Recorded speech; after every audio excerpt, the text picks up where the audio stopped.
There's a call to order for the November Historic Preservation Commission meeting. It's Wednesday, November 6th, 6 p.m., it's 6:04 p.m. Can I please get a roll call? Chairman Evan Goodwin. Here. Vice Chairman Joe DePaul. Here.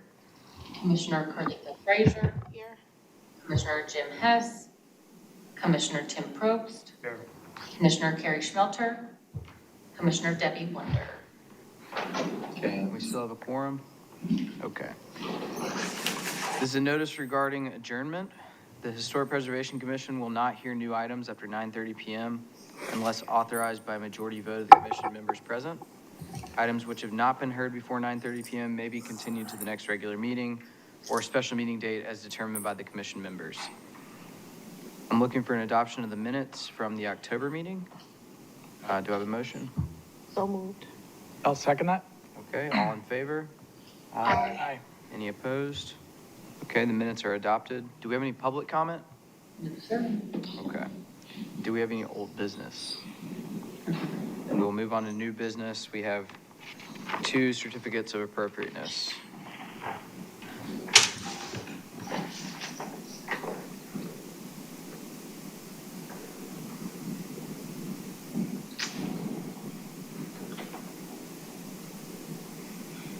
Alrighty, good evening. As the chairman indicated, we do have 2 items tonight that are certificates of appropriateness. The first one is for 34 Tabby Shell Road, located within the Tabby Shell Road development, or Tabby Shell development. The applicant is Sea Island Construction Group on behalf of the property owner, William Glover, and they are seeking approval of a COFA HD to allow the construction of a new 2-story single-family residential structure, approximately 2,874 square feet, and an attached 2-story carriage house, approximately 1,100 square feet. And here is the subject property just off of Burnt Church Road, located on the south side of Tabby Shell. The zoning for the property is Neighborhood General HD. Here's an aerial photo. Property is currently wooded. And here is a site plan. The residence has center hall characteristics. This is Tabby Shell Road here. It will have a full facade 2-story front porch. Additionally, there are porches proposed along the left elevation and then in the southwest corner of the property too. This is identified as a patio and also potentially storage for a golf cart. The property is located on a lane and the garage will be accessed from the rear. And here's the front elevation. I'm just going to go through the elevation information quickly. And this would be the left elevation facing west. Here's that porch that I mentioned. It is a screen porch. This area here would be for the unenclosed porch, potentially a golf cart parking area. Here is the east elevation, including the service yard. And then the rear elevation with a 2-car garage. The roof plan, sorry, that's not a little bit clearer. Interior. And as you can see here, the carriage house is detached. Access to the upper floor, the bonus room, will be accessible through the interior of the house. And we have the foundation plan. First floor, foundation plan for the second floor. We do have some details as well if we need to go through that. And I am going through this fairly quickly, but please stop me if there's anything that you want me to go back to. As you may recall, we do have review criteria that we adopted back in April. And so we have to apply those criteria, the ones that are applicable to our reviews. So there are 4 of them, and for the most part, what has been presented to us is conforming, with the exception of some items relating to criterion 2, and this is the application of Article 5, the design standards from the Unified Development Ordinance. And I'm going through again a little bit quickly, slow me down if you'd like. So based on our review of what was provided, we do have a number of conditions that staff is suggesting. One would be to include or provide a finished floor height that's 3 feet above the average grade of the adjacent sidewalk. Lower the front door height, and I can go back to this to show you. Remove the four wall panels that were shown, and those appear to be based on the HARB requirements or suggestions from Tabby Rhodes. I'll go back to that. There's a suggestion of creating a deeper inset along the left elevation, so there's a bit more relief along that eastern wall, a better way to distinguish between the main residence and the carriage house. And the rest is mainly identifying materials. The roof material would need to be identified. The gutter material needs some additional details regarding the corner and water table elements. I did indicate here, provide the soffit configuration. Upon further examination, it was noted that it was to be V-groove. And then there's a couple of items here relating to determinations by the HPC tonight. They are proposing hardy siding for the column exterior, which is not a permitted material. And there was some, I think the HARB had this as well as staff. Some of the details in the column weren't quite clear. And so we would suggest that column details be provided. And then the other determination that is needed would be for the porch railings and the balustrades. They are requesting that it be aluminum, which is not a permitted material. It either has to be wrought or cast iron or wood. So those, in a nutshell, are the recommendations of staff. And now I can go back to the, shoot. Back here.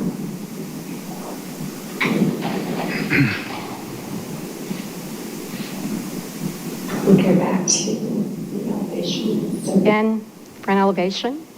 And I don't know how you might like to do this, Chairman, if you want to talk about the elevations, if there's anything specifically we need to go over related to our recommendations. Let's see, would the applicant like to present it all?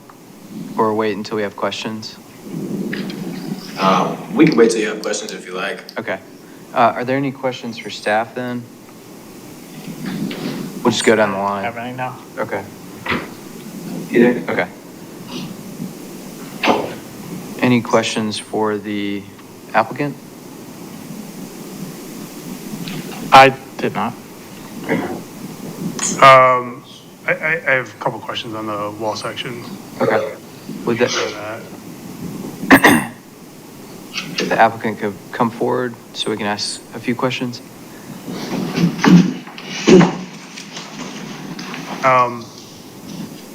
One of the questions is so if we're looking at that middle wall section with the bracket, what is above that header? What material is that? Doesn't really say. The middle wall Is that section? siding above that? So basically from the bracket above, that could be typical siding, which is like shakes. I'm sorry, I'm still not following. From the So see where middle? the top of the bracket is? It goes Yes. across there. So Yes. above that to the basically the rafter. Mm-hmm. What is that material? That's a header or a girder. It's just, they're typically pressure treated pine. Panel over it? Yeah, the panel. So the siding material on that. Is that going to be siding like the rest of the house? Siding material, I'm sorry. When you say above it, you're talking So- about, so where the the- cross section, the beam that sits on I'm top not talking of about the beam itself. I'm talking about on the wall. Against the wall. Yeah, against the wall. What's the siding material? From the top of that, where that bracket comes, the top of that bracket. There's a piece of trim on the wall at the top of the bracket, and then there's a very tall space that is unlabeled, and then there's another piece of trim beneath where the soffit comes into the wall. So the question is, what is the material between those two pieces of trim? Is there any way that you could point to it? Yeah, go ahead. So, talking about from here to there, what is that material? That's not visible. I mean, it's visible when you look up at the house. Right, I mean, it has to be.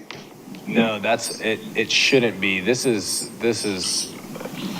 our architect kind of does generic wall sections. And I don't believe that that's going to be, because if you see there, you see the black piece that's sitting on top of the columns, that's what's going to be seen from the street. But when you're underneath, you're gonna be able to see it. No, there'll be a soffit. That is the soffit right there. What is the soffit? Well, the Soffit's on an angle underneath. The soffit is. It's raking up with the Yeah, heat. this is the soffit here, it's on the top of the round here. No, the soffit will be under essentially where and like I said, the architect may have somewhat drawn it incorrectly, but You're saying there's a flat soffit that comes here, is that not yes, what's shown? yes. So your intent is not to build from the details provided to the board? Um, Because that's what we're reviewing to approve. Yeah, So if you that- guys are making Right, big right. changes like that, then To be honest with you, I honestly have not examined these in particular detail. Like I said, a lot of times he does these. The details are somewhat generic, and I mean, and these are to the house. I think what Tim was getting at is that we would like to see that be siding, right? I think that needs to be siding. It's gonna be seen, it would definitely be siding. So what I'd like to see is a header detail, so it matches what's on the inside. The inside is a header trim piece, and then above that, be siding to match the rest of the house. If you go to the elevations, there's, whatever that siding is, it's a shake, so that's what that should be. And it looks like it's a panel right now, so I just don't want it to be a foreign detail. Of course, absolutely. no, my intention, because we walked him through the design of the house, and my original intentions were that the brackets would be flush with the soffit, like you typically see. It's just it's kind of a, I mean, it looks. I like understand, but that is not what's drawn. That's Right. Different. Right. Well, I wish. And if that's been Because approved. there's not a by- flat soffit around the rest of the house, so I don't know how you Yeah, I don't- transition to that. Right. If you see there is a flat soffit. If you look at the elevations, you can kind of see that it's flat right there. You see the. Well, I see it's flat, but when you look at this, if you look at this All the- detail, yeah, all all of the them, walls they Right. break Yeah. up. That's what I'm saying. This detail is incorrect. So You we'll have to guys get that. have the laptop in front of you. Could you go to the elevation sheet so we can see? Not sure how to operate this. If you go left and right on the keys, I think.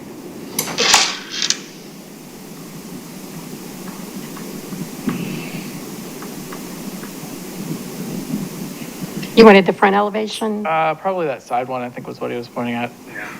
You see, it's a flat soffit all the way around, and the bracket will go up against the soffit. And then I did notice that she had mentioned that it was V-groove. We hadn't planned on doing V-groove. We can do V-groove in the soffit. It was just going to be flat, hardy material. That's not an approved material, correct? Correct. For soffits? For soffits, yeah. Yes. Hardy flat. Yes, Right. in the Old Town District. In the UDO? Okay, because we've UDO, it built two requires houses in the historic district with, V-groove. V-groove I or wouldn't say that out loud. beat-down. I mean, we went through this process. That was, and they're not just ours. They're a ton if you look around the historic district. V-groove is the approved material for soffits in the UDO. Yeah, so all the details are showing an enclosed, inclined soffit with the exception of the screen porch, which is an open rafter. Right, correct. The detail, like I said, that detail is wrong. And the detail has a bracket. Higher. Okay, so we'll need to see an updated Correct. detail Correct, understood. for sure. Understood. And then, okay, so V-groove, that's the only permitted material for soffits. Does it have to be wood, or it can only be V-groove in the soffit in Old Town? It's a V-groove or bead-down Yeah. wood. Like the beadboard. Yeah. Okay. Yeah, yeah. So the soffits have to have grooves in them. They can't be smooth. Yeah. Okay, got it. Unless it's an historic structure that traditionally had it, where they're replacing in kind or matching in kind. Okay, gotcha. And we've allowed it in place of historic plywood.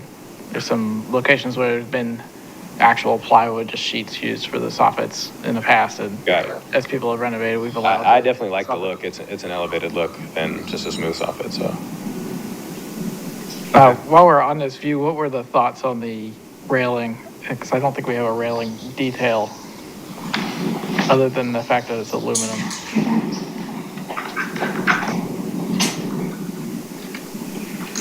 That's probably as good as we're going to get front elevation.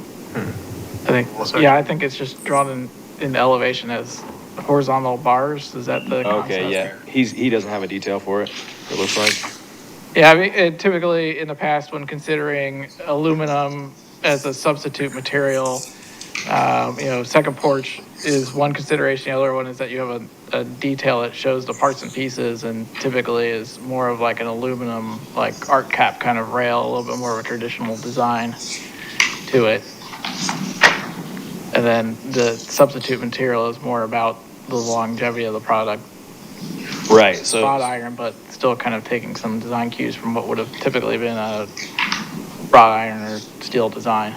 Right, historically. understood. Yeah, this is a little bit more of a modern kind of look, but like directly across the street, the house that we built 2 years ago has the same style. Okay. It kind of matches Kelly Karen Design Building. I'm not sure. It's pretty prominent on 46. I'm not sure if that's in the historic district, but I would imagine it is.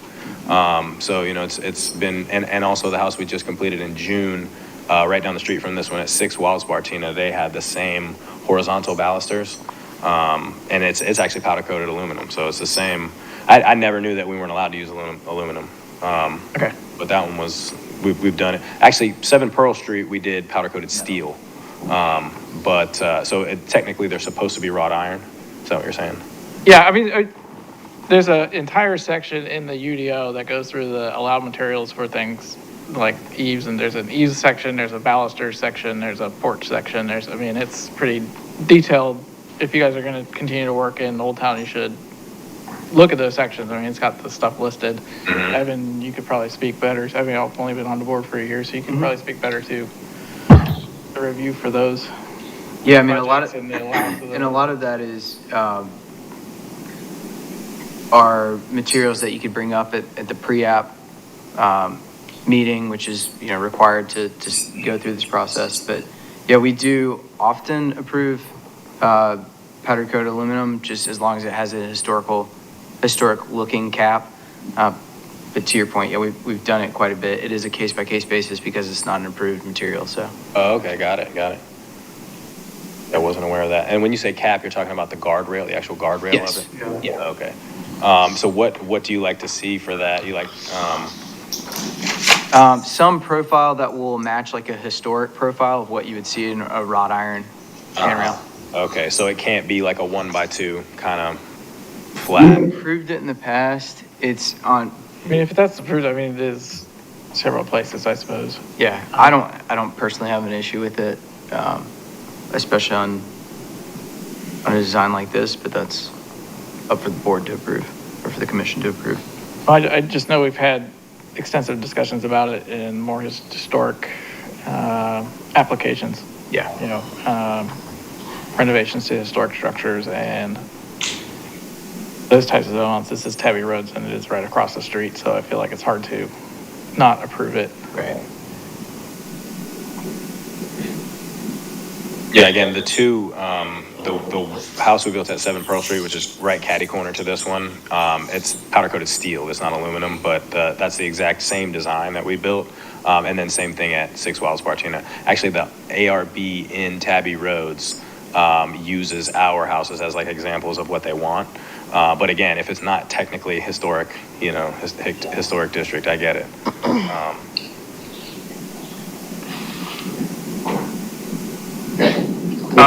Yeah, so the one other question, just to clarify, on these columns, these are straight columns? There's a line drawn in the middle of them. It almost looks like they're not panelized, I guess is what I'm saying. Yeah, they were.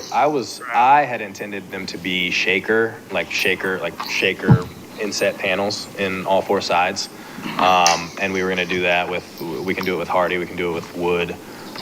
If you guys don't like the shaker design, obviously we can just do, your typical square straight column with some sort of a base detail and some sort of a cap detail. I don't know if they're wide enough to do the shaker. I think it needs to be the square. Okay, got it.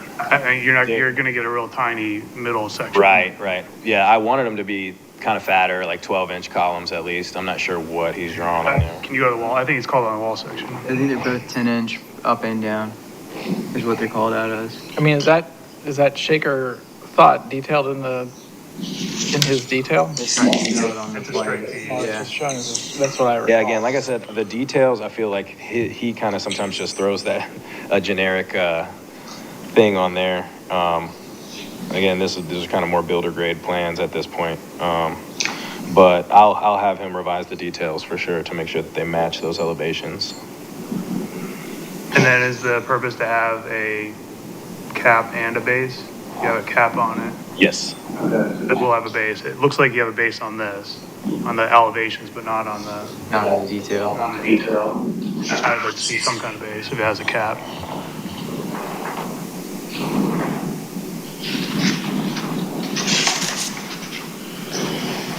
Oh, Is it your opinion you'd rather have them straight? Because I can just have them draw them straight. I think they're that wide, I would rather see them straight. I don't think it's enough girth to Okay. have a panel. I would agree that a panel's not going to be successful there, but I think we would like to see some sort of cap and base applied, Yeah. not just going straight down to the slab. Yeah, it has a cap on it, it doesn't have a base in the, but Right. on the section, That and the part's elevation confusing has 'cause it's both. got, yeah, unclear in the detail.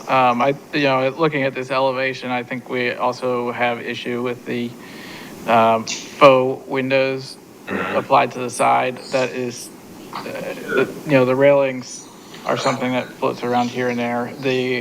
Any sort of fake window application is something that the HPC has been pretty strongly against historically and not allowed. I don't know if you can, those are both bed walls, I think it would probably be acceptable if those two outside windows were just in place of the trim or the fake trim windows instead. And That's how then- we actually originally submitted it. We just made this change last minute at the recommendation of the architect that sits on the HARB for Tabby Roads.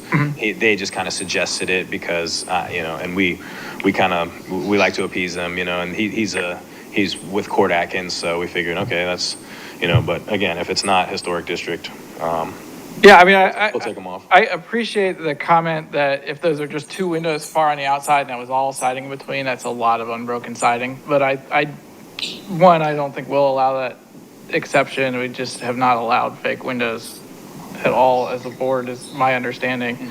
But I think it would be fine if you took those two outside windows and put them in place of those panels and then didn't have anything on the outside and that was just siding.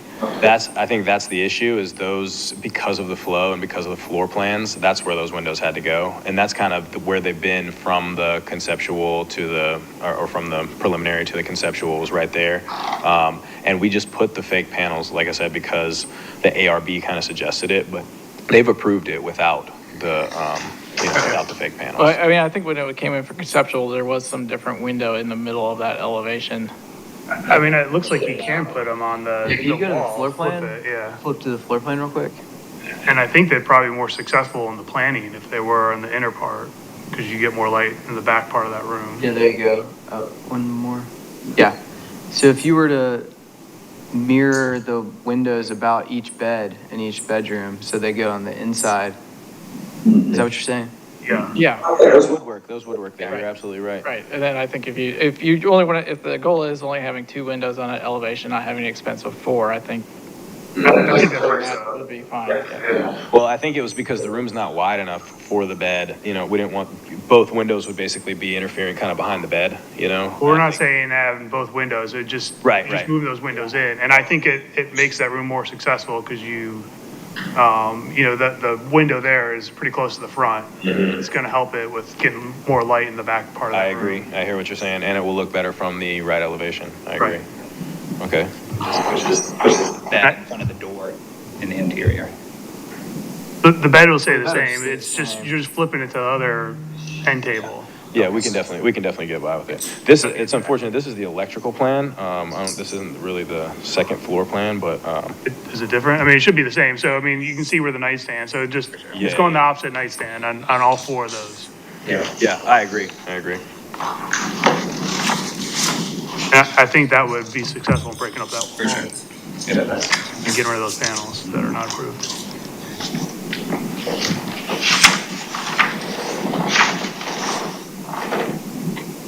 Okay, other questions, comments?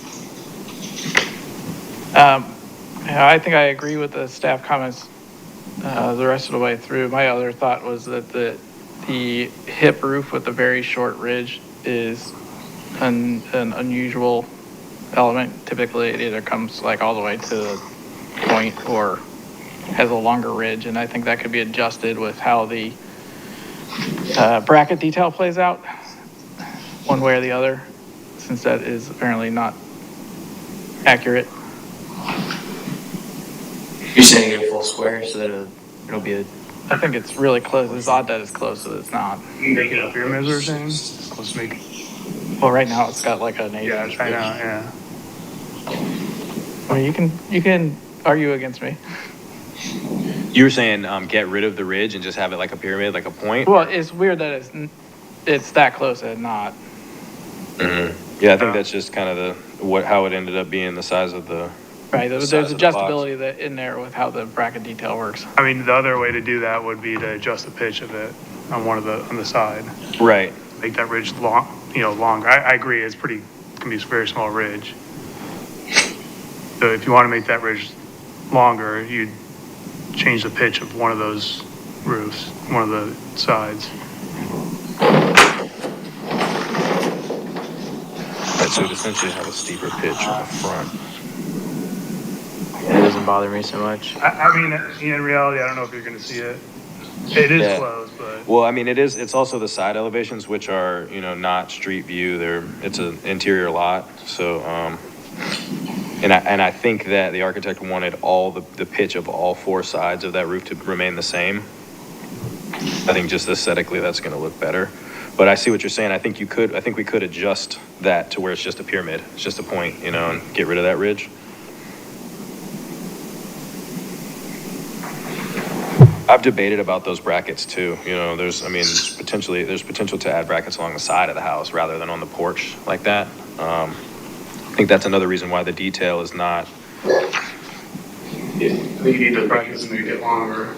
Right. Here's where, in reality, when everything goes on there, all the ridge caps and everything, for a metal roof, it's different than a shingle, so how that's gonna look and how that's gonna come together. I'd also worry about those valleys on the side, if that's gonna be how it is in reality, if you're gonna have those small little valleys, or if that roof's just gonna come straight across. Go to the roof plan. Can you go to the roof plan on that? Yes, definitely. Yeah, there. So you have those, with metal roof, those two little valleys right there. I mean, I don't know. Well, they almost match in plan is I mean, I almost think you bring that roof across. completely different than the elevation. But, Yeah. Some inconsistency there in the drawings. I'd maybe just bring that and have it go straight across. I think it's gonna be hard to accomplish that little ridge there, that roof. So that overhang would be more on the stairs. I'm sorry, I'm not following. So you have these little, in reality, these are gonna be hard to accomplish, these little valleys here. The other steps in, and you're gonna have a real small, what I would probably do is have the roof go straight across and eliminate those. I think in reality, when you have all those metal pieces, it's gonna be hard to accomplish that. Oh, that's actually, I think if you look on the, that's a fascia, that's like a break, that's a roof to wall. So it's not really a valley. That's a roof to wall right there. And then that'd be fascia, I think, on those parts. I think those are valleys. Those ones coming across there, if you can go look at that elevation. Well, it's actually one of the staff comments that I agree with, that wall in the center there is not recessed far enough. So if you do that, that'll make it better. I mean, metal roofers, you're gonna have a lot of pieces when those come together. I think it's just gonna be real hard.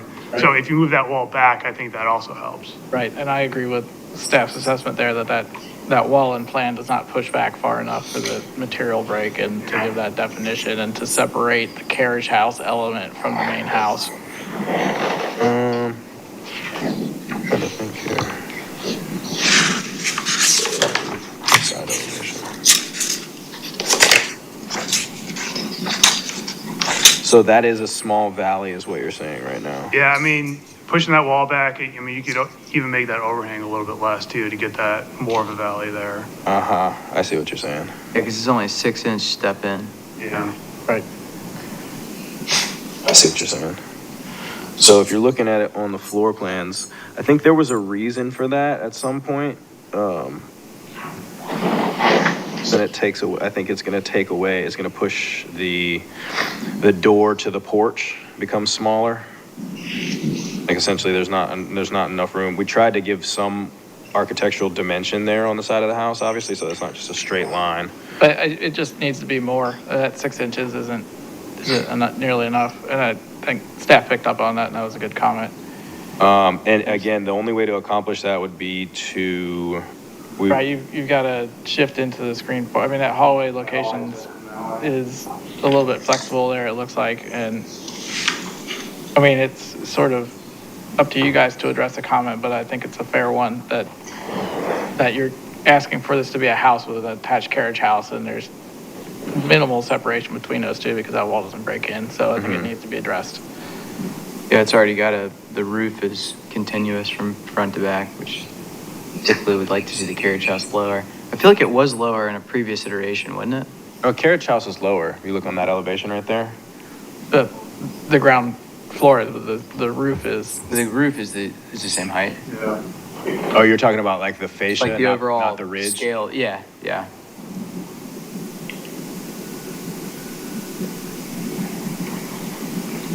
So you like to see the actual, like the fascia of the carriage house, you like to see that lower and not be in a continuous plane with all the rest of the fascia? If it's going to read as a carriage house, yeah, typically we'd like to see that feel like a different element, like a subsidiary.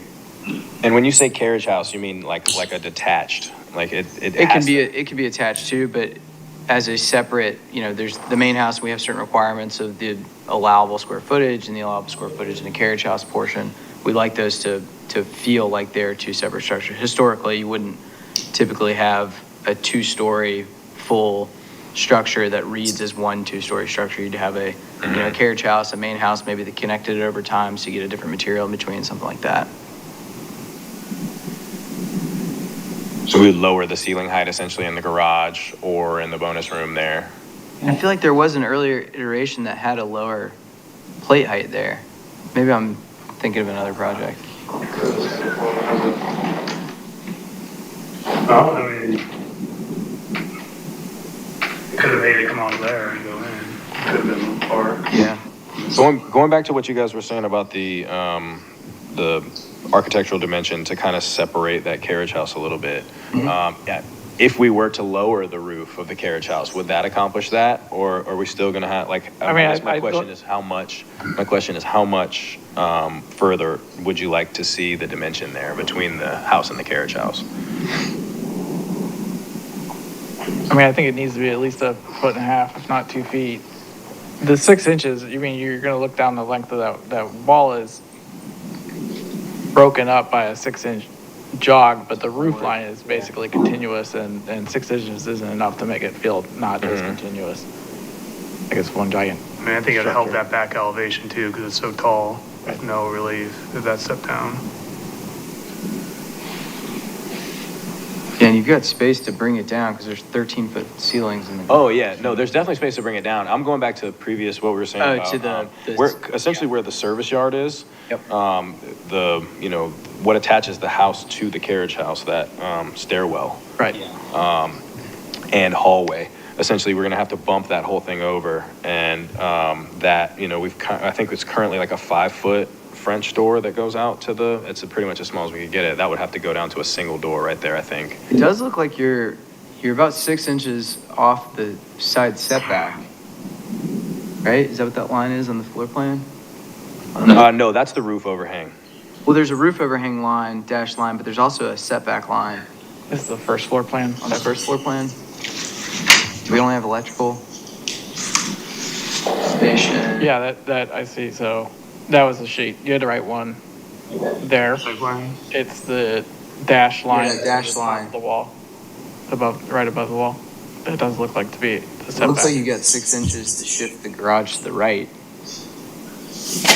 which would give you a foot, which would help. I mean, and then you get 6 inches on the main mast too. And when you say shift the garage to the right, you're talking about looking at it from the front elevation? To the left, sorry. So if we're looking at this drawing, shift it up Okay. towards that side setback because it looks like you're off it by about 6 inches. And then that way we could leave this in place essentially and not Okay, have so to you leave the sacrifice that. stair hall the same, and then you move the mass on the left and the garage on the right up 6 inches. That gives Okay. you a foot of separation, which is a little better, so you get more than just like a corner board. Gotcha, Yep. gotcha. Okay. I still think it needs to be a little bit more than that, I but mean, ideally, yeah, I mean, that's minimum is a foot. yeah.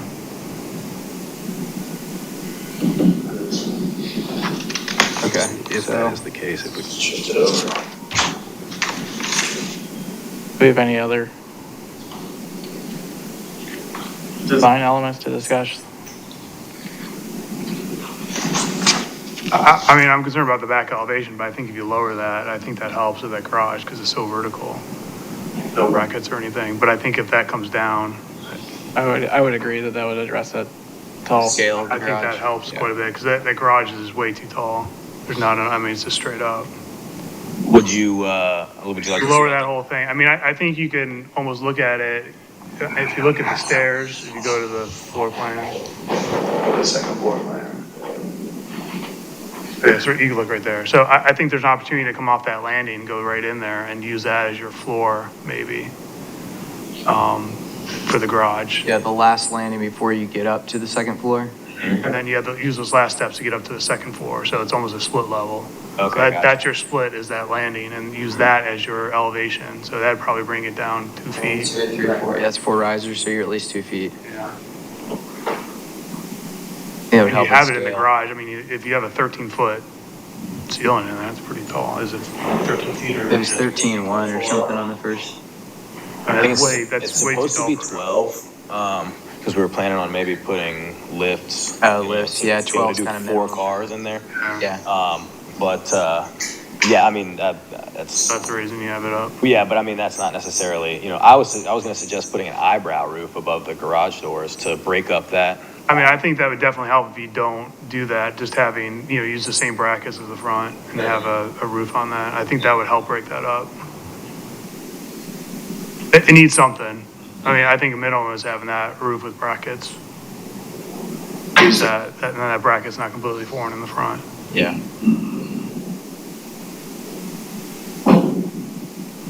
But I mean, from the exterior wise, like from the left elevation, you think it would look better for the carriage house to be separate for like a slightly lower roof? I mean, I'm okay with it being the same elevation. I think if you push that back or push that out, I think if you get more separation in those roofs, I think that would help. Uh-huh, And yeah. I think if you give us more definition in the back, maybe that bracket, I mean, I don't know how you guys feel, but I would agree. I think that would separate it. I mean, there's a lot of effort to bring it to a different height. If you're trying to do a lift, then, I mean, that kills that. So potentially an eyebrow roof, I think that's, I think that would look good on the back of the house. Use the And same then bracket detail. push these two, basically the two large chunks of the house out towards the setback. If you have it, I mean, do we have a Right. site plan? If you have that 6 inches, I would take advantage of that. I If not, push that, so we want at least a foot of think separation. at least a foot. Okay. I don't know, I'd still like to see it come down. It's a tall element. It is a tall element.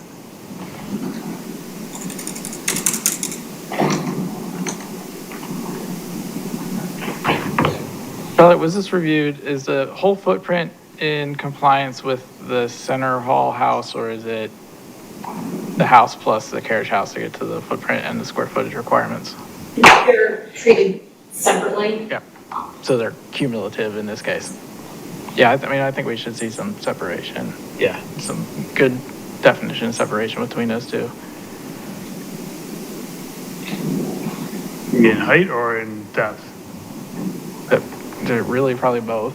Yeah, I mean, In scale as a whole, it should. or at least in between the center connectors. I mean, right now that wall I is mean, I definitely agree with that. really not in the intent between carriage house and Yeah. house being connected. So we want it to, obviously, you guys want it to look like a separate element, the carriage Yeah, house. I You don't want it feel to like look it should feel secondary to the main house.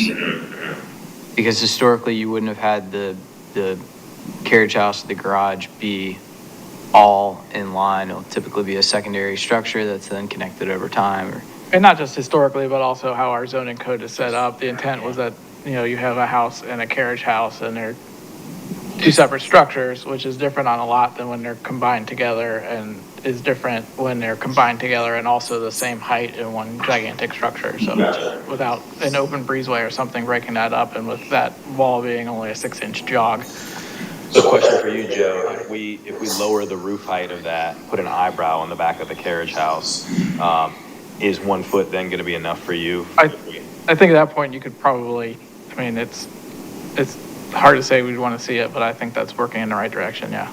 You might go to an 8-foot plate height for the connector in the garage. And if you got plenty of space to vault in the bonus room if you needed to get a little more ceiling height. I agree that garage element needs to come down too, the connector. Right. It's, I mean, that's a pretty, I mean, no, you're not going to see it, but I mean, elevation, that's a pretty vertical element, that stairs. I mean, at the end of the day, we could just change, we could bring the siding down, put an eyebrow there, and the plate height could stay the same. Well, what is that plate height for the stairs? The 10 foot? It's at 9. They're both at 9. I mean, you could go a floor plan.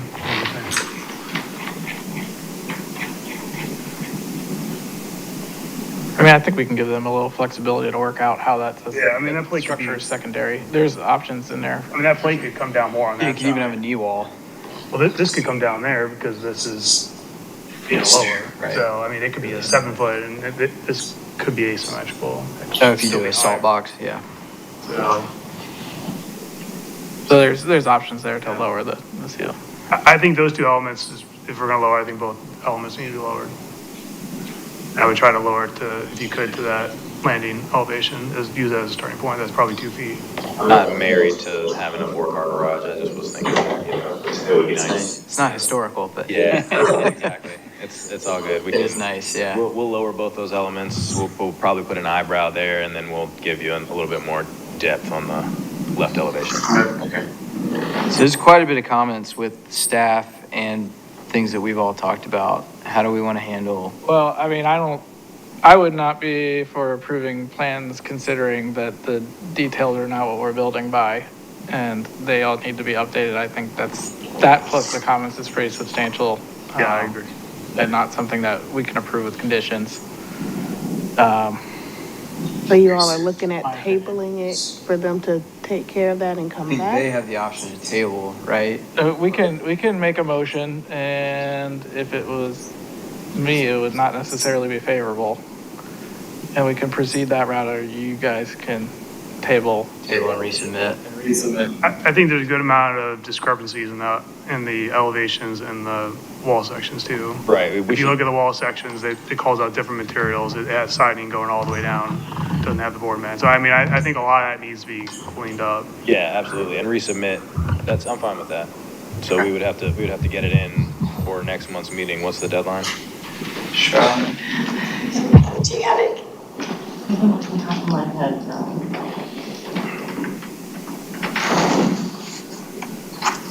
Probably today for next month, so it would be like the first week of December for January's meeting. Okay. Unless it's a 5-month week, and then It is a 5-month week, or it's a 5-week month.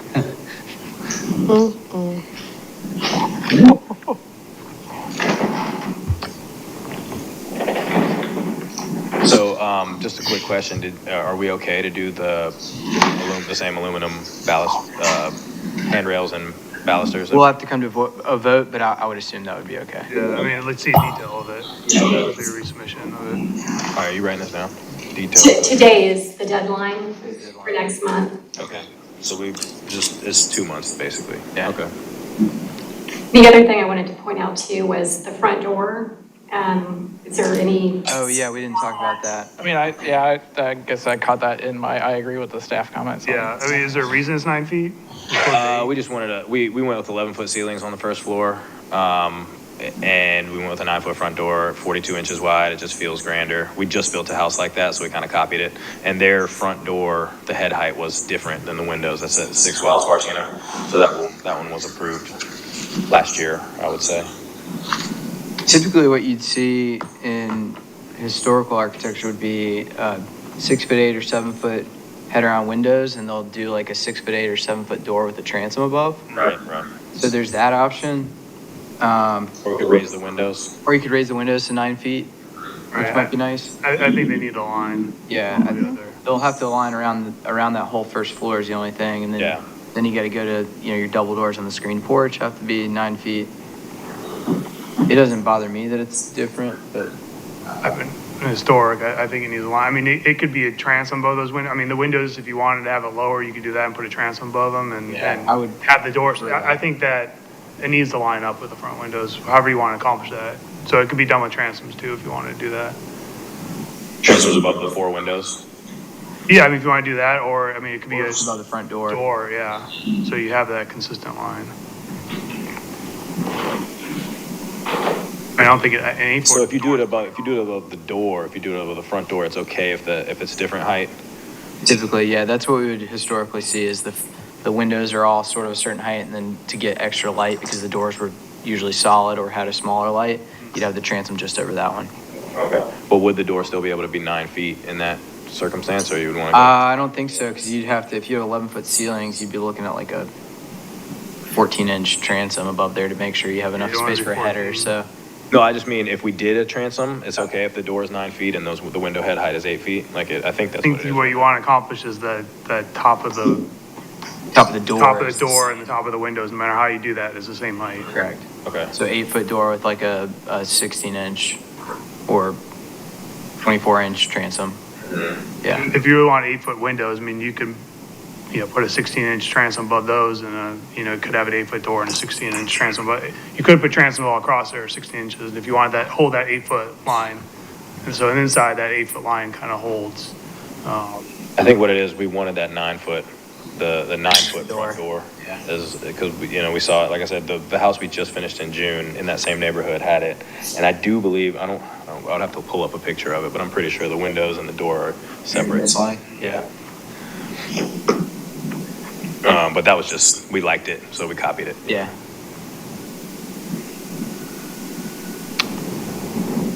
Okay. What do we need of that?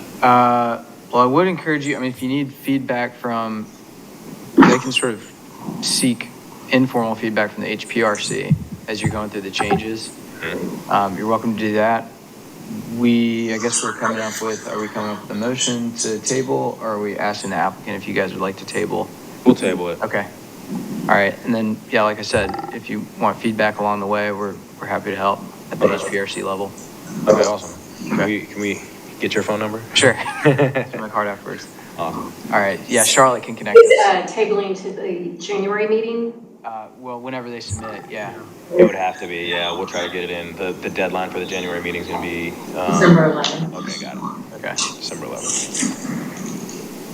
And then are we gonna get some sort of a, copy of these comments, or, There are meeting minutes?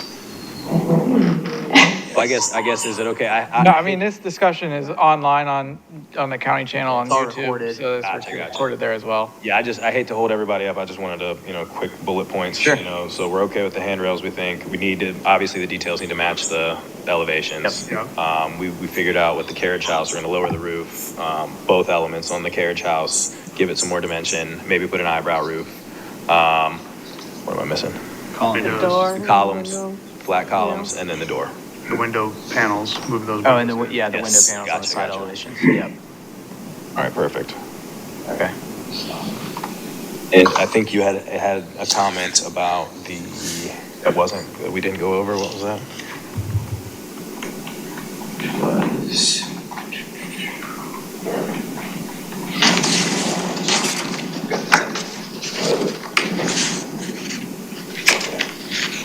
And the Identify the roof. soffit can, Okay, I soffit. remember that. Identify the roof material. And we were just doing, standing seam. Yeah. Metal, that's okay? yep. Okay. And, The 3 feet above grade, or it's above the average sidewalk. So that doesn't mean can the grade still be 30 inches when it's? That's 3 feet above the average adjacent grade at the sidewalk is to the finished first floor. So if you have a step down from the first floor to the porch, 30 inches. and some slope to the front front yard, you can achieve your 30 inches, so you don't need the handrails at the front yard, but you do need to maintain that 3 feet and note it on the plans between the average grade of the sidewalk and the first floor. Got it. Yeah, it should be on the plans, but maybe I'm mistaken. Because we've been through that rodeo with Katie. Okay. Okay, I think that's it. Thank you guys. Okay, thank you. I appreciate you guys. Appreciate it. We'll see you in January. Thanks. Okay, our next certificate of appropriateness.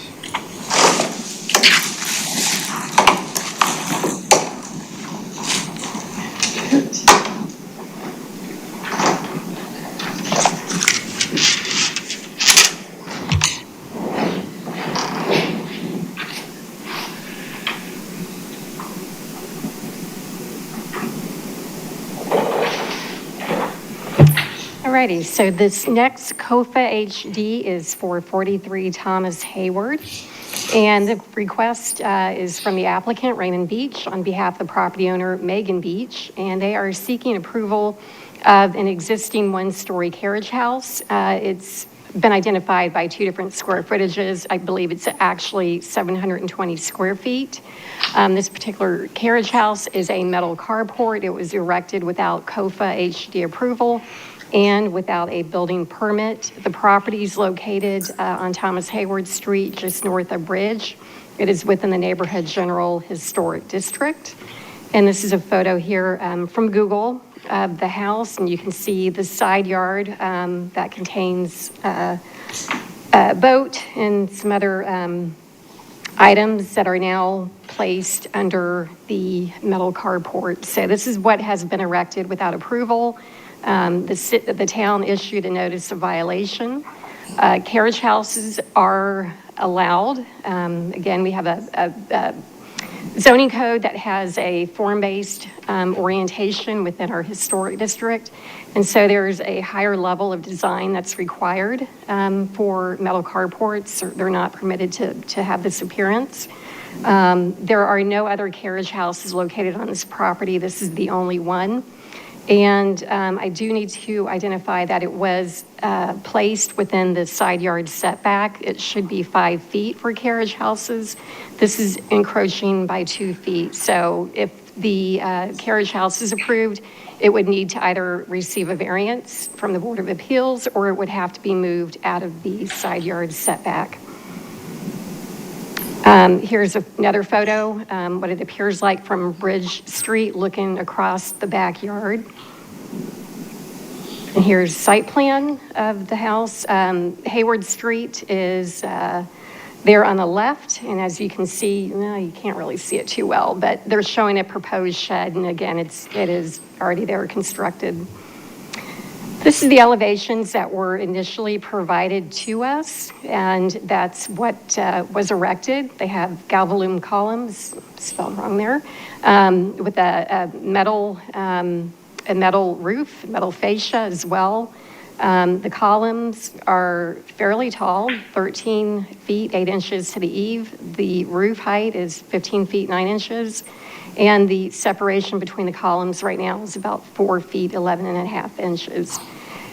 The applicant did provide an updated version of the plan, and the proposal appears only to be to the columns that they would now be wood. They would be box columns that are 8 by 8, and that's the only change that I could identify.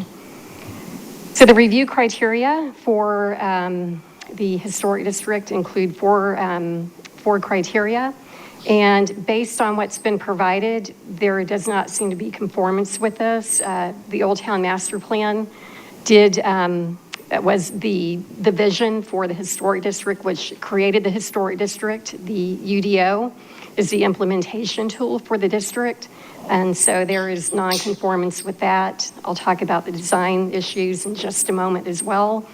The demonstration of visual compatibility does not seem to be in place based on what was provided. There does seem to be compliance with the application manual. So the findings, because this one is a little bit different, this is an existing prefabricated structure, unusual. So the Staff is looking to the HPC to make determinations whether or not the roof pitch would be acceptable, whether or not the metal bracings that are exposed would be acceptable, whether the galvalume would be an acceptable roof material, the absence of exposed roof panel ends, and whether or not the commission considers the carriage house to be of the same general character as the primary structure. I can go back to that photo if you need to see that. The correct dimensions, I believe that's been taken care of, so disregard 2A. And then again, if this is approved, then there's also that second step of needing to remove the structure from the side yard or obtaining a variance. And with that, I do not have any other items. If you move forward, these are the three things that you can take action on. You can either approve it with conditions, or you can deny. And again, let me go back to the photo here. Glad to answer any questions that you might have. Do we have any questions for staff? So this is kind of like a corrective action. What is the process here as we, So the how to make a determination if we continue to have additional comments, or I know like the workshop's coming up, are we trying to get to a decision no matter what, or? And that may be a question for the applicant. It's kind of coincidental that the COFA application and then the workshop on the same issue came up on the same night. That's the next item on the agenda. It may be that the applicant wishes to see how that process plays out. I don't know, but they are within their right to move forward. They're proposing a carriage house. It just doesn't meet the design requirements of the UDO. And there may be something that could be done to make it more consistent and compatible with the historic district. Probably some questions for the applicant too. But as I mentioned, there is a workshop coming up, relating to allowing metal carports that don't necessarily meet the more stringent requirements, design requirements of the UDO. Yeah, regardless of what we determine in that workshop, there's nothing compliant about this structure.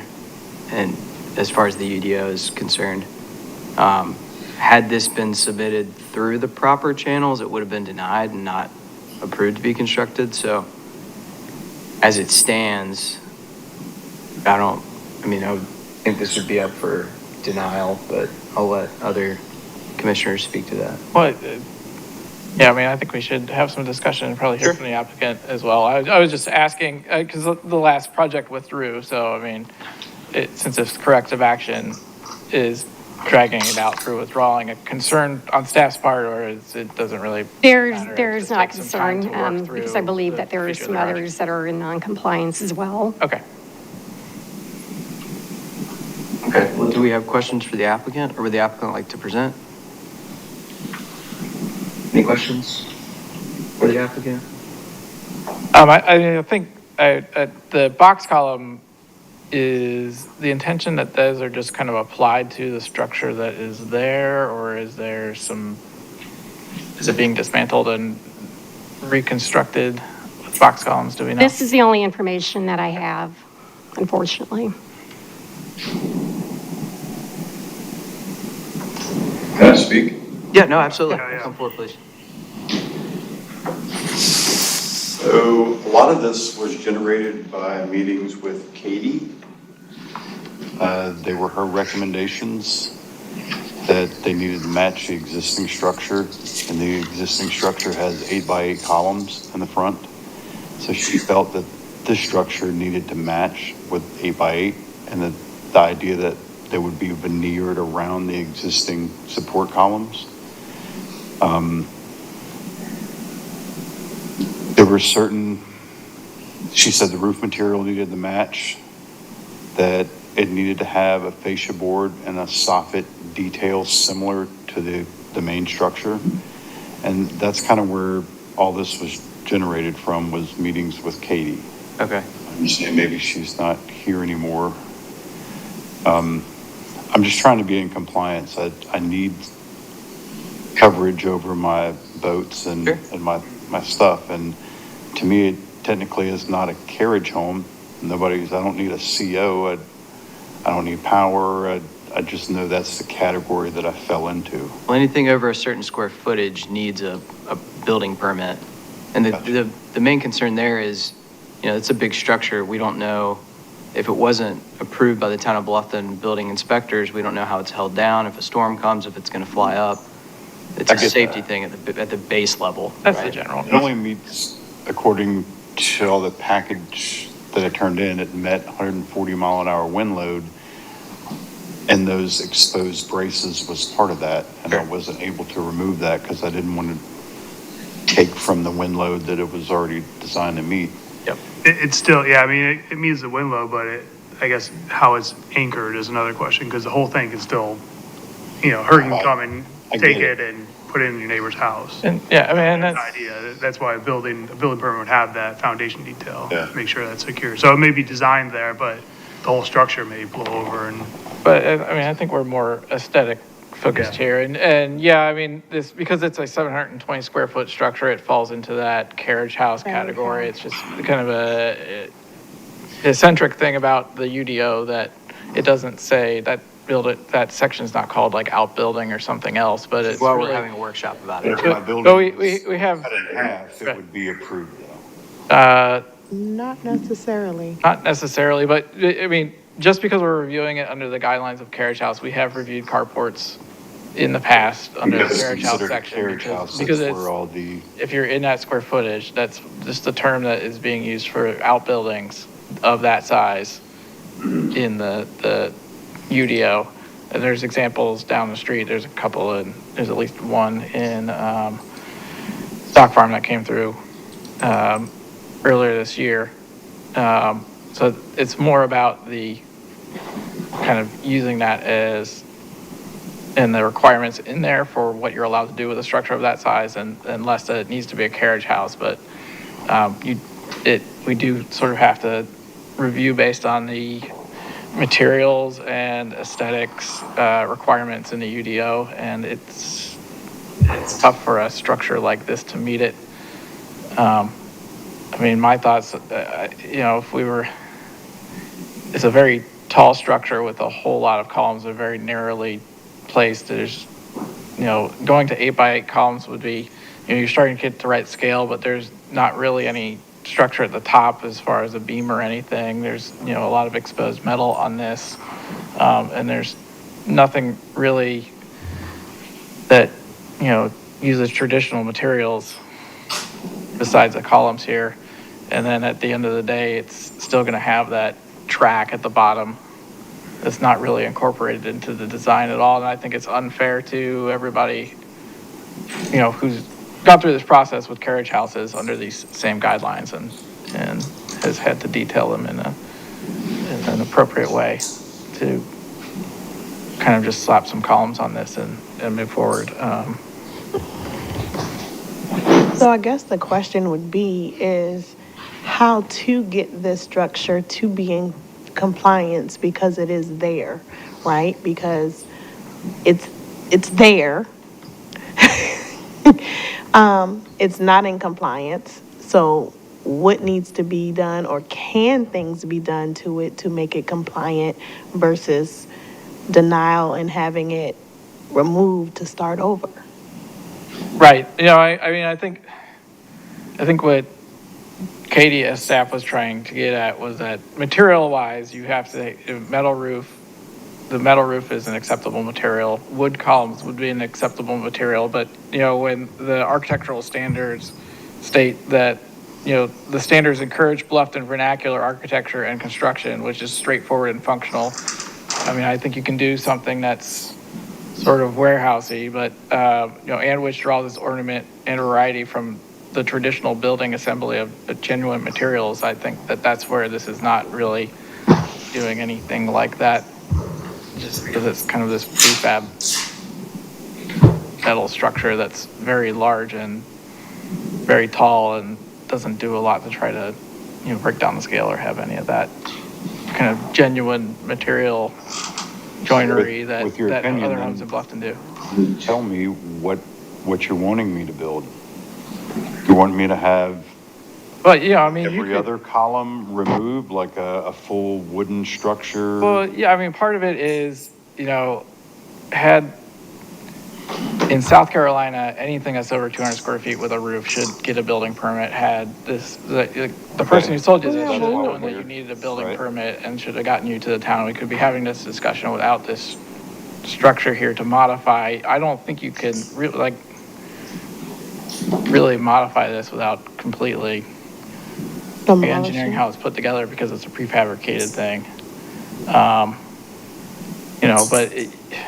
if you were coming in fresh, you could do some nice 8x8 post and some beams holding up some roof trusses with a metal roof on it. And, as long as it has a pretty decent scale, like that's something that I could see where we could approve something. Yeah, there's a Of structure this just on the size. street, Yeah. on Pritchard Street that we just approved this past year. Yeah. That's what, 8x8 wood, wood columns with the truss piece above, Yeah.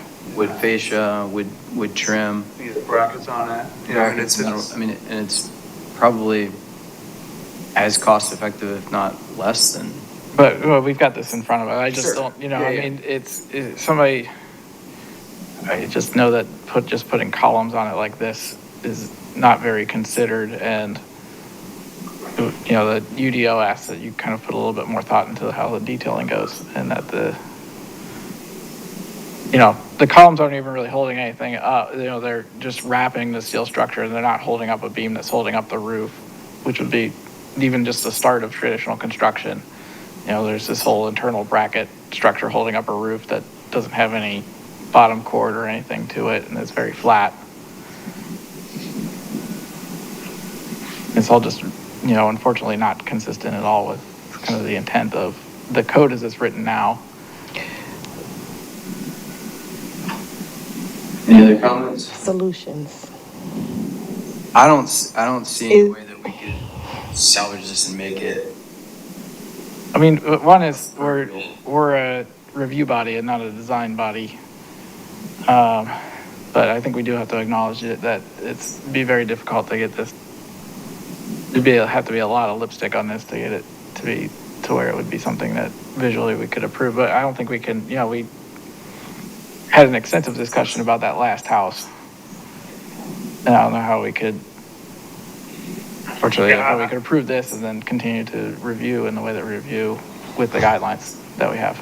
I don't know what you could add to it. I mean, I think the proportions are just way off. I don't know how, there's too many columns on there. It's meant to have a metal skin on it. That's why the columns are spaced so close. I mean, it's a pre-engineered building. I mean, the overall structure, I think you get there if it's detailed correctly, proportions. Yeah, you could, for instance, if you were to add basically a whole nother roof on top of the roof at a slope that's typical, a 6 or 8 to 12, you have a wood soffit, wood rafters, some kind of beams wrapping to show some sort of traditional wood framing. At that point, you're basically just building a whole new structure around it, which is something that we could consider if you were to get the drawings for something like that and turn it in. But I think what we're saying is I don't think we could approve. But certainly this, but for example, there are a lot of columns, they're very close together, but there's also no real, the columns go down and they sit on gravel. There's this rail at the bottom. The question is there a base? Is there, a wider element at the bottom of the column that helps to break up the scale? There's a lot of missing elements that we would be commenting on if this were closer. Yeah. I think what we're saying is I don't think we can approve this in the current state with what the UDO stands for. Because I fall into a carriage home with this. All the people that had this metal rail on the bottom that's 10 foot wide, 20 foot long, same exact building, just not as tall, is approved by you guys because there's 14 of them in downtown. but because mine is larger, it falls into a carriage home. I don't know that we've So that's approved why we're- smaller versions of this. If they are Yeah. around, they weren't. I don't know. I mean, the square footage requirement is like 121 square feet. Yeah. The bottom is a category below it, I think. I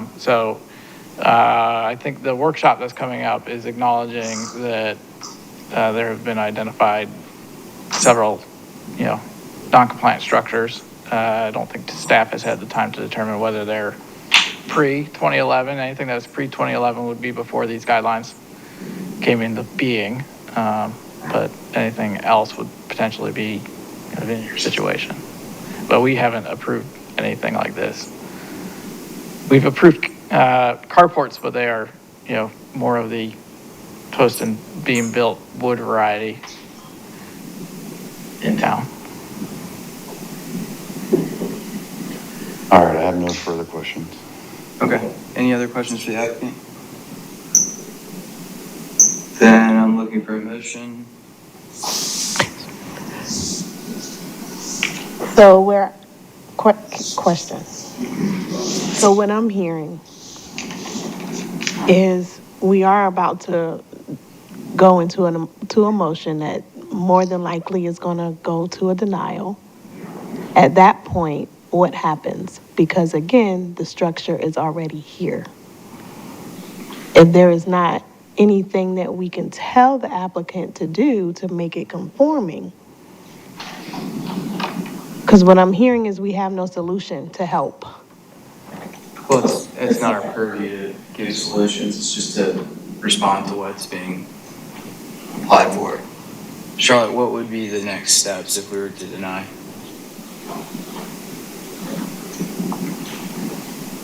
So if it was denied tonight, the applicant could come back and with a new design to try to meet the requirements of the UDO. I understand the applicant wanting to use the building that he purchased. Unfortunately, even if without the building permit, I mean, it should have been caught. Unfortunately, it didn't come through the proper process where the town could have caught it and said, this is non-compliant. Don't purchase this. It doesn't meet the design requirements. So that didn't happen. So the applicant, if it is denied tonight, the applicant could come back with a stick-built version that we could review. I can also say that I don't know what will happen based on our workshop. There is a text amendment that has been submitted to allow metal carports. What will become of that, I don't know. That'll go to the Planning Commission in December, and then ultimately to Town Council to make a decision on. There is no proposed text. Staff hasn't done a review of the carports that are existing now within Old Town. Some of them may be non-conforming. They were there before the UDO was adopted. Some of them may not be. I don't know without actually doing the research.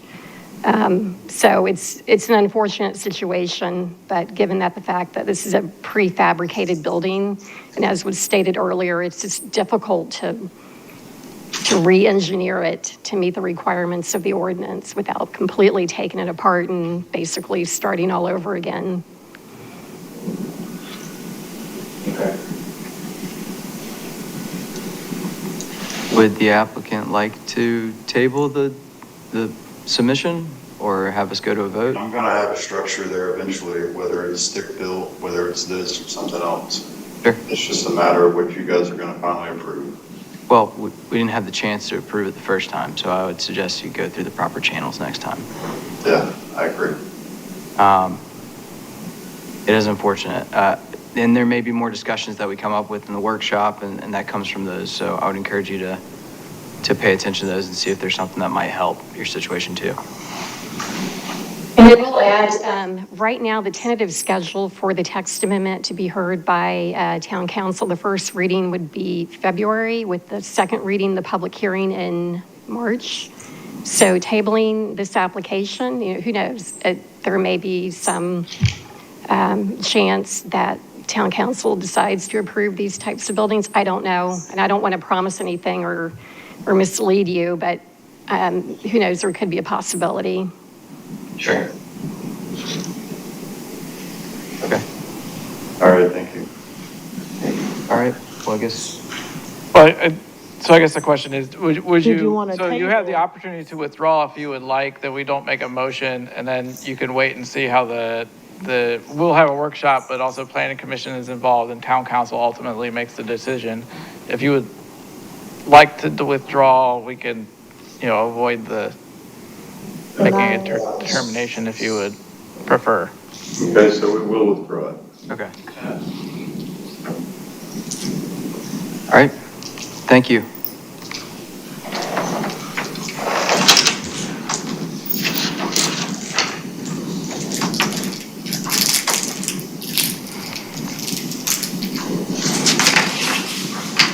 Okay. Are we doing workshops first or adoption of meeting dates? Next.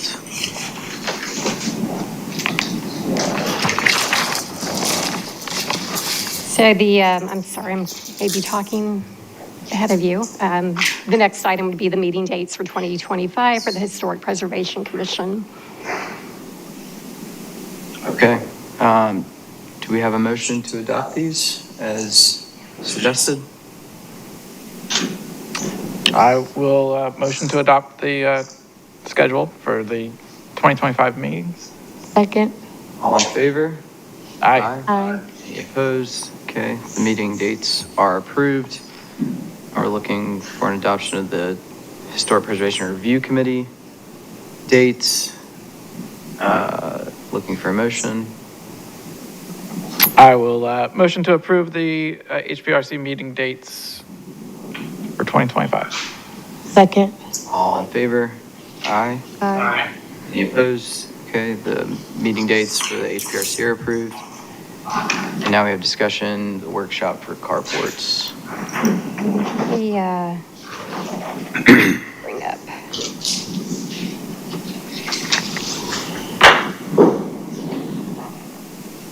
I don't have my photos here. Okay. I do. All righty. So as I just mentioned with the previous item, we do have a workshop regarding metal carports. And the impetus for this was a text amendment that was submitted by a property owner who installed a metal carport, the one that you see here. Back in December of 2023, town staff noticed that it was erected without COFA being approved and without a building permit. And this happens to be the neighboring property on Thomas Hayward Street. So the applicant, property owner, would like to seek some relief through the text amendment process to allow the metal carport without having to go through the requirements like the previous application, without having to go through design requirements. So the application has been submitted and staff will review that and then present a staff report to the Planning Commission in December. I can tell you we haven't begun this process yet, so I don't have information on other carports of a similar nature within Old Town. The Unified Development Ordinance was adopted in August of 2011. So since that time, we have identified that buildings 120 square feet or greater are considered carriage houses. Again, we have a form-based code, and though we call them carriage houses, they don't necessarily have to be enclosed. They don't have to be an accessory dwelling unit. We're not so much concerned about the use as we are the building form and the appearance. And clearly, these metal carports do not comply with our current regulations that we've had in place since 2011. So the applicant provided us with a number of photos here that you see from the community. Again, this is the one that we just discussed at 43 Thomas Hayward, and you can see the difference here. There are some other metal carports. They probably have been here for a while. You can see the height difference. There are some other ones around town as well. I would imagine that this has been here for quite a while, for decades. And we have variations. There's another prefabricated metal carport. This one might be metal, it might be cloth, I'm not certain. Wooden one here. really not certain what that is back there.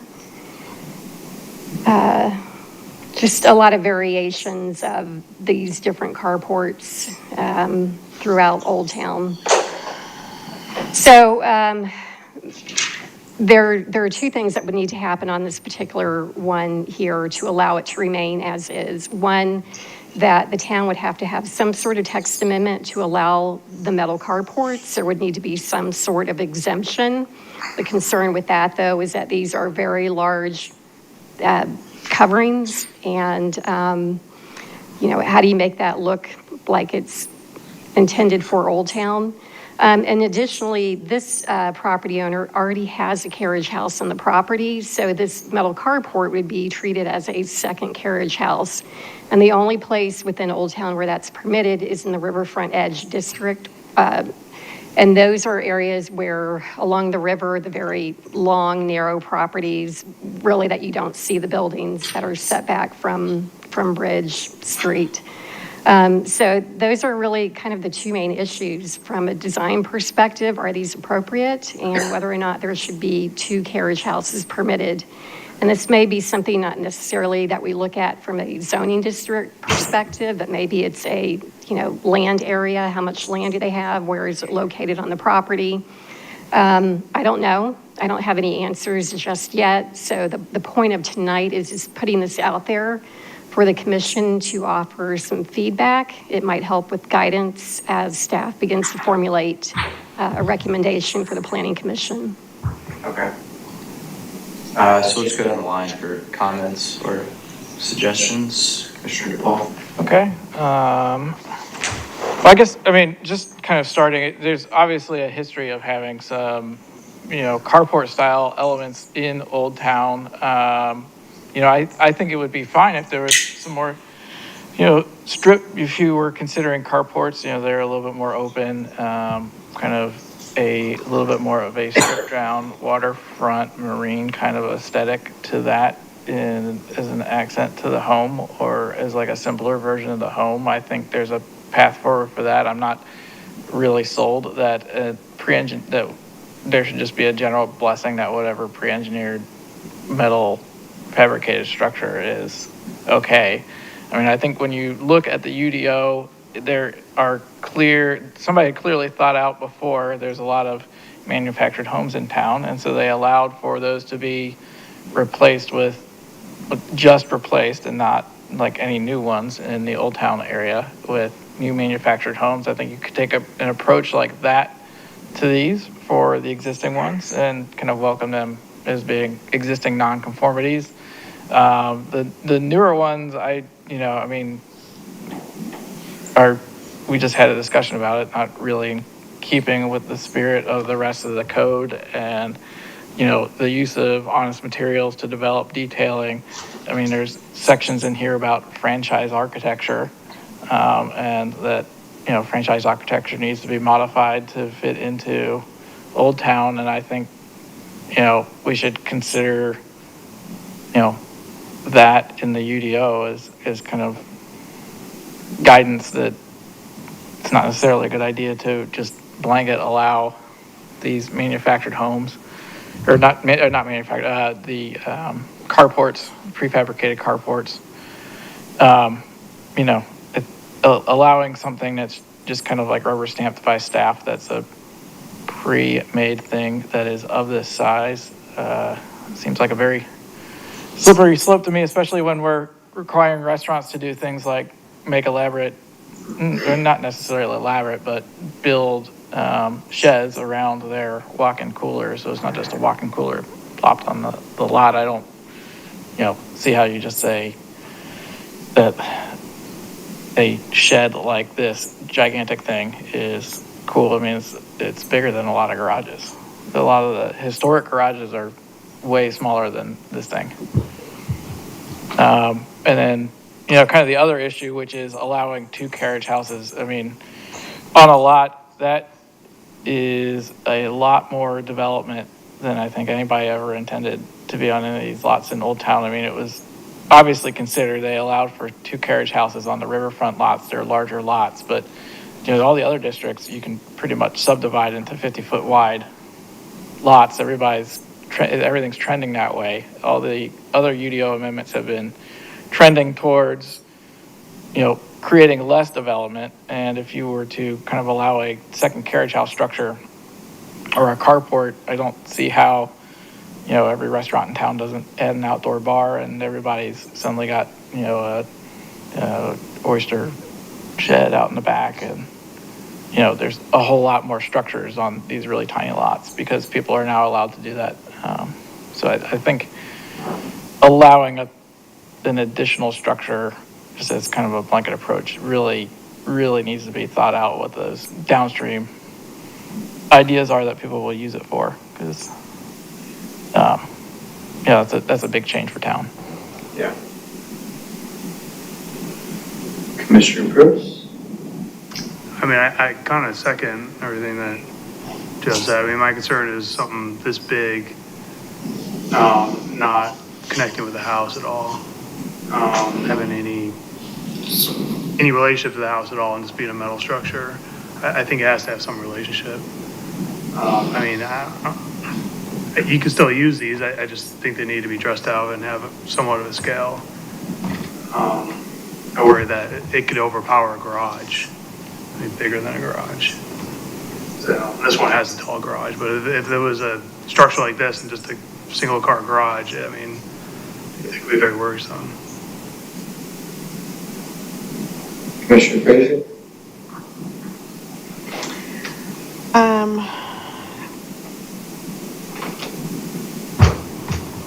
Restaurants and residential are two different type of, I understand what you're saying in regards to them coming in and them having to dress up so that, those can't be seen and what have you in Old Town. Same type of consideration does need to be taken into play. However, I think that as we are looking at this, the UDO needs to really address it in a better light because it isn't a carriage house. Even though the square footage fits into that play or what have you, we need to figure out something a little different, whatever that may look like. People have a right to be able to cover their vehicles, boats, whatever that may be. So in Old Town, just looking at a better way to do it. Sure. I mean, are you thinking that, what are your thoughts on, I mean, I don't disagree that, if somebody came in with something a little bit more stripped down, and when I say that, I kind of think more like wood construction, because traditionally that's wood construction in Old Town, but if somebody had a simpler, couple of columns and some roof trusses with a kind of an exposed roof look, like we would be open to approving that. It's not that it needs to have all this trim and other elements tacked onto it, but I mean, I agree. I mean, do you think, what is your feeling on kind of the metal carport approach to providing that? Do you think? I mean, I believe that it needs to be scaled in a certain way. It doesn't need to be overpowering, right? Right. And that's basically what we're looking at, for it not to be overpowering, but also giving these property owners the right to put what they need on their property to house, whether it's cars, boats, whatever that may be. Yeah, I mean, I think you're right. Like if you're just trying to fit your truck underneath something, and that's a pretty big vehicle, you have a much smaller carport than trying to shove or make sure it covers an entire RV. Because Yeah, that's a little immediately like different. 14 That's- feet yeah, tall. That's a little different. Yeah. But we have seen structures that were sympathetic to the historic nature of Old Town Bluffton and had details that were compliant with the UDO. We've talked about the boat storage shed that's just down the street. We've seen an enclosed one in Stock Farm. There are other examples around town. There's a way to do it without using a pre-engineered. Absolutely. Absolutely. Sure. I'm in agreement to that. Yeah, and I do think that the UDO should speak to that and split off. I don't know if the title for that chapter just changes from carriage house to ancillary structure, and then we talk about zoning and different districts and which size lots are allowed to have a certain number of accessory structures. I am for more density in Old Town. There's only a certain amount of acreage in Old Town Bluffton. And it would be nice to be able, for instance, to have ADUs or other sort of living dwelling units on properties if possible, as long as they're of an appropriate scale and detailed appropriately. That's separate from kind of what we're talking about, but it's worth mentioning as the town staff is going through the UDO amendments. Mr. Chairman. Would you like to say something? Now, I want to tread very carefully here because I'm a resident of Charlie Wetmore, 48 Lawrence Street. I'm a resident of Old Town, but the reason I'm offering to speak to you, and you can stop me if you don't want me to, is because we did a workshop on this in Planning Commission. And if you think it's beneficial, I would like to share some of the things that we were trying to figure out and hoping to maybe get some direction from y'all, recommendations from y'all, so that we could wrestle with it and pass it on to council. I think that's fine. Yeah. Okay, We had four of us, so three people weren't kind of like y'all are tonight. And it was pretty much split down the middle on feelings on this. A couple of people wanted more of a, and I don't mean this in a bad way, but more of a uniform structure. Stick to the carriage house that we have, stick to the house that we have, make sure the materials are the same. And a couple of us looked at it and said, okay, wait a minute. Bluffton in 1970 and 1980 was a little, someone said junky, someone else corrected it to quirky. I think quirky's the accurate eclectic. Yeah, eclectic's a good word too. And the fear of enacting the 2011 UDO is that we end up with too much cookie cutter and not enough eccentric or quirkiness. We don't know what that looks like. I think we wrestled with, should there be something else in the UDO for covered but unenclosed structures, maybe with no electric, no water. Those are the kind of things that we kind of wrestled with that we're hoping that maybe you can give us some suggestions on from an HPC perspective, because I know you're a lot more into what they look like as well. And so that's just briefly what we discussed, and I don't know if it helps or not. No, I think it does. Thank you. I mean, I think we certainly don't review based on the pictures that are in the UDO at all. I think we're taking the projects at face value as they come up, and I think we do appreciate that eclectic nature. I would say that we heard it tonight. People come in and they expect that like the picture should be what they're doing, or that they're following, the specifics of that section in a very rigid way. When I feel like we as a board aren't really as concerned with that. It's more about the zoning requirements for like a side yard house has a porch on the side, not necessarily that it looks like the picture that's in there. But clearly people have been in the past and continue to be confused by the terminology carriage house when it applies to so many things, and staff has to get up here and go through long explanations about it so that everybody in the room understands. Whether that's a new section to handle, open air structures and maybe address it as a little bit more like, open backyard porches and things and carports, and open structures, or whether that's reconfiguring the carriage house structure, I guess is a question. Section. But I could see, outdoor porches. People have freestanding outdoor porches. They put the, fire pit in the middle and roast oysters on them. There's carports in town. There's a couple of different things that could fall into an open structure section. Again, I think it's a little bit more wood framed and maybe it doesn't have to be as ornamental as a house. Although, certainly some stripped down houses that come through that aren't ornamental. I don't see any harm in having a separate section for open air structures. I'm just trying to think of. But I don't see it being a metal carport that's prefabricated and it's up, you get the manufacturer's cut sheet as staff and, you know, what are the parameters that you even define to what is an acceptable carport and not? Like, this one has metal siding. I mean, I guess it wouldn't have metal siding, but I don't know how you draw the line. There's got to be so many different kinds of these things out there, and all shapes and sizes. I mean, this one in this picture is enormous. Yeah. I think if there were a separate section with open air structures, it would have some of this, either the same language or call back to the same language from other sections that talk about historically used materials and historically used proportions and applications, just the same as any other section we have for that are prescriptive. Any other thoughts? Okay. Does that help at all? It does, very much. Good.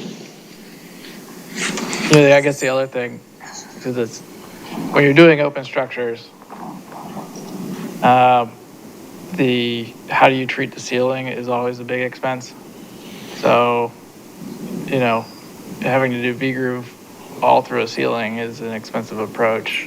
And Yeah. bead down, T111, yeah. T111 is less Framing. expensive. I mean, metal over purlin Yeah, would be sympathetic to the old boat sheds we see around Old Town. Like, I'm thinking. yeah, even that, I mean, you end up with more structure.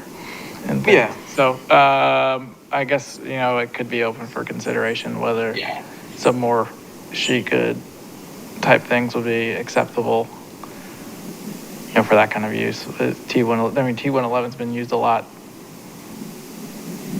more recently. It's not as, it's certainly not a historic. It's not, but I mean, it's more, I mean, it's pretty ingrained from like the early 60s in Hilton Head and Bluffton on. Yeah. But that's also something that we could consider on a case-by-case basis, Right. just like we do now with, you know, hardy wrapped columns. Right. But if you're looking to try to, you know, create an option for a less expensive structure in town,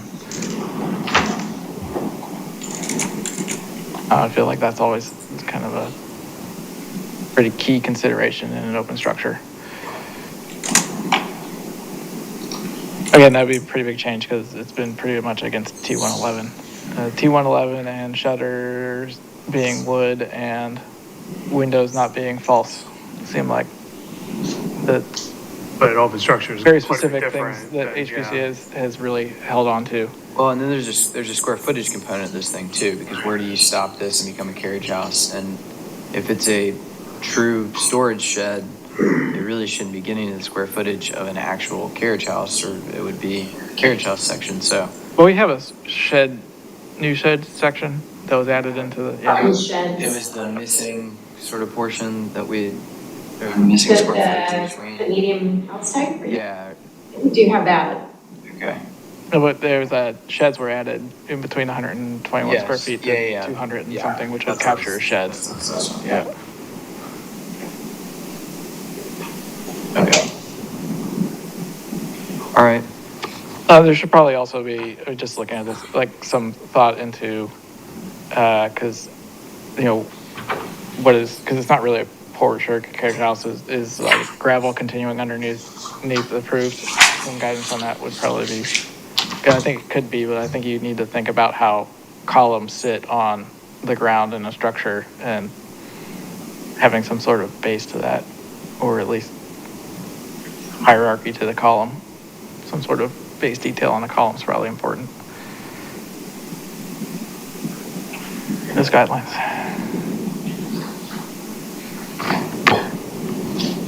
That's it for me. Okay. All right. I guess that wraps up our comments. So that discussion items, good? That's good, Okay. thank you. We'll do the historic district monthly update.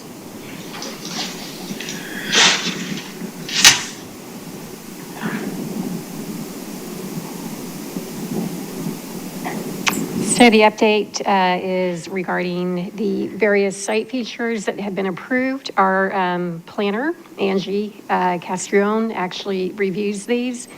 And so for this month, there's not a number here I need to count, 2, 4, 6, 8, we have about 9 site features, ranging anywhere from re-roofing to new pools within Old Town.